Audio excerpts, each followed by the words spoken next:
सम्माननीय अध्यक्ष महोदय, मोर पूज्य गुरुमा गुरुजी वृंद और मोर प्रिय भाई और भौणी माने, आज पवित्र गंगाधर मेहर जयंती अवसर में मु किछि कहिबार सुजोग पाइथिबारु निजको धन्य मने करूअछि।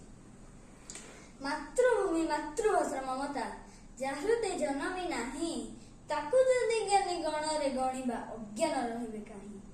जीवनर सकल दुख ग्लानि अवसाद भितरे जे बंची निरंतर गाई चली अमृत गीतिका से कही नुहंती।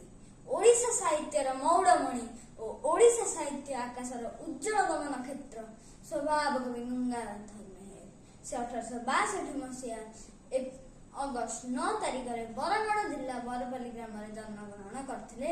से गरीब परिवार जन्म होइथिबारु अधिक पाठ पढ़ी नथिले, किंतु से जीवन युद्ध रे केबे हेले अर्थाभाव हेतु से मात्र पंचम श्रेणी परठू पाठ पढ़ारे डोरी बांधिले और निज माध्यम घरे बसी केतेक शास्त्र पुराण रे पांडित्य अर्जन करथिले।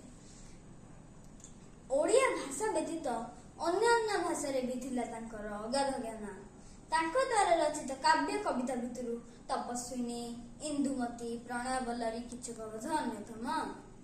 पल्ली कवि नंदकिशोर बल ता कवित्वर प्रशंसा करी कहिथिले, किंतु तमे दिन कवि रहिबो जीवित जेते दिन भविथिबो ओडिया साहित्य।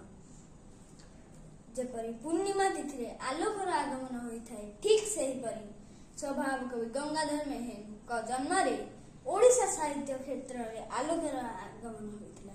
ओ जेपरि अमावास्या समग्र विश्व को अंधार कर रखि दैथाय, ठीक सेहिपरि 1924 मसीहा एप्रिल 4 तारिख रे स्वभाव कवि गंगाधर मेहर का कर्ममय जीवन अंत होइथिला।